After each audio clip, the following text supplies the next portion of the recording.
Ini adalah Mitsubishi Destinator untuk kami tes dalam jarak yang jauh dan kami sudah mendapatkan sejumlah hasil tesnya. Bagaimana impresinya, bagaimana rasanya, apa saja kelebihannya, apa saja kelemahannya, bagaimana performanya, bagaimana konsumsi bahan bakar dari mobil yang disebut oleh Mitsubishi sebagai premium family SUV ini. Sekaligus mencoba bagaimana kalau mobil ini dimasukkan 7 penumpang dan kita bawa melewati tanjakan. Penumpang udah masuk semua, tapi saya malah penasaran ngelihat suspensinya turunnya seberapa ya.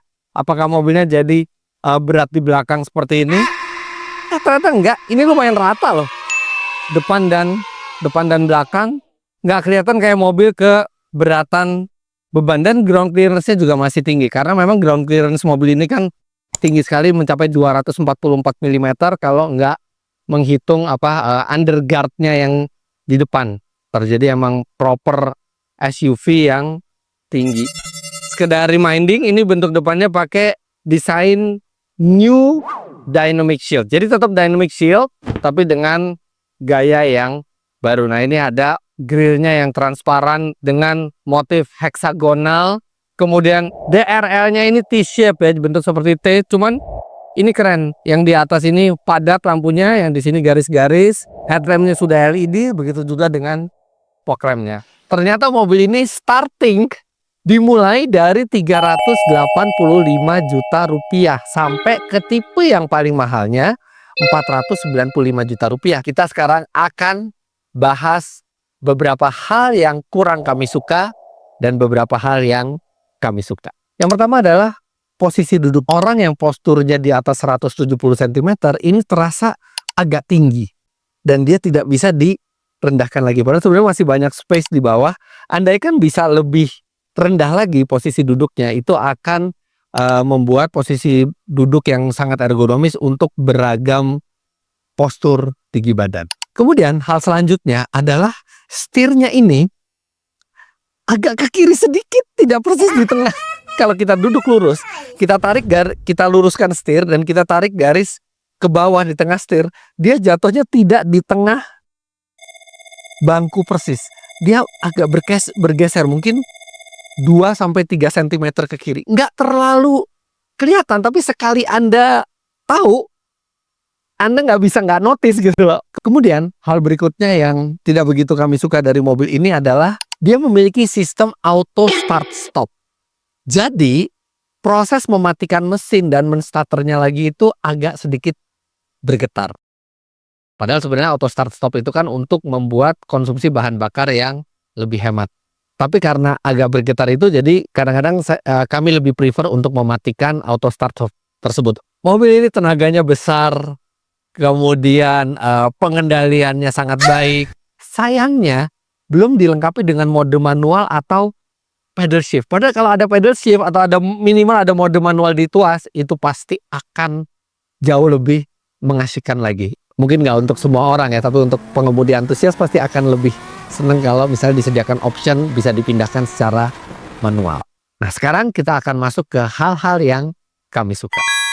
Yang pertama adalah mobil ini tidak ikut-ikutan tren memasukkan semua tombol ke layar, yang memang kabin jadi terlihat lebih simpel, lebih futuristis, tapi lumayan merepotkan. Destinator ini masih menggunakan tombol-tombol fisik, dan yang kami suka, tombol-tombol fisiknya itu besar-besar, jadi sangat mudah untuk mengoperasikannya. Bahkan kalaupun Anda pakai sarung tangan karena sesuatu hal gitu ya, Anda tetap bisa mengoperasikan semua tombol dengan mudah.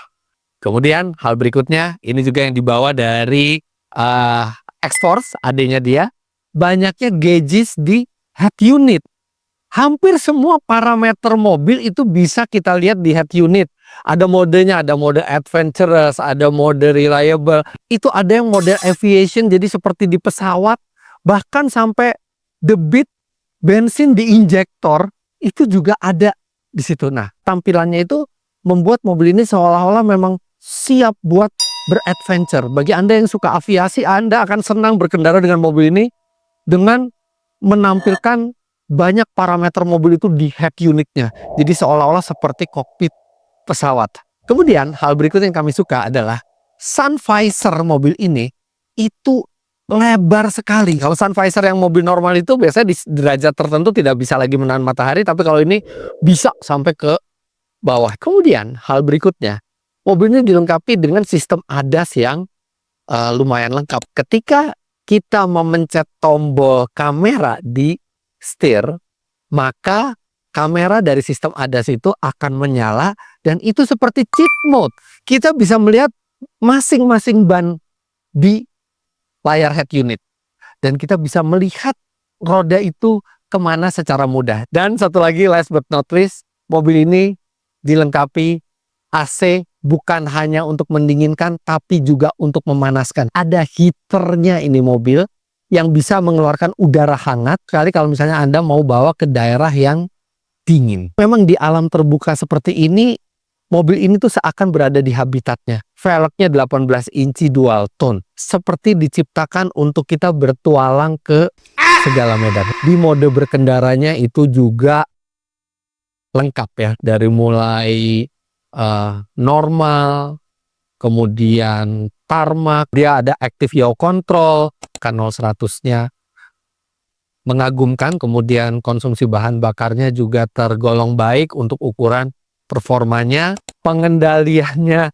baik, bantingannya nyaman, dipakai 7 orang sekalipun mobil ini masih terasa effortless. Kemudian mobil ini memiliki 6 buah airbag. Ini mobil juga memiliki fitur Mitsubishi Connect. Ada aplikasi yang bisa Anda download di HP Anda dan bisa terkoneksi dengan mobilnya dan bisa melakukan beberapa fungsi. Yang pertama ada fungsi security, jadi dia bisa memberikan notifikasi jika dicurigai terjadi pencurian di dalam mobil atau ketika alarm mobil itu berbunyi. Kemudian juga ada fitur safety-nya. Jadi Anda bisa melakukan panggilan SOS, serta ada notifikasi kecelakaan jika mobil itu kecelakaan, serta ada fitur convenience-nya juga, di mana Anda bisa menggunakan handphone Anda dari jarak jauh untuk menyalakan AC, mengunci pintu, menyalakan lampu, menyalakan klakson, melihat kondisi kendaraan, atau mencari lokasi kendaraan kalau Anda lupa. Di tahun ini Mitsubishi berhasil mengeluarkan mobil yang proper dari segi desain, dari segi akomodasi juga proper, 7 penumpang, bentuk yang menarik, mesin yang bertenaga namun tetap hemat, dan semua itu dengan harga yang masih reasonable. Dengan segala kelebihan dan kelemahannya, rasanya ini adalah salah satu produk terbaik Mitsubishi yang pernah dikeluarkan di Indonesia.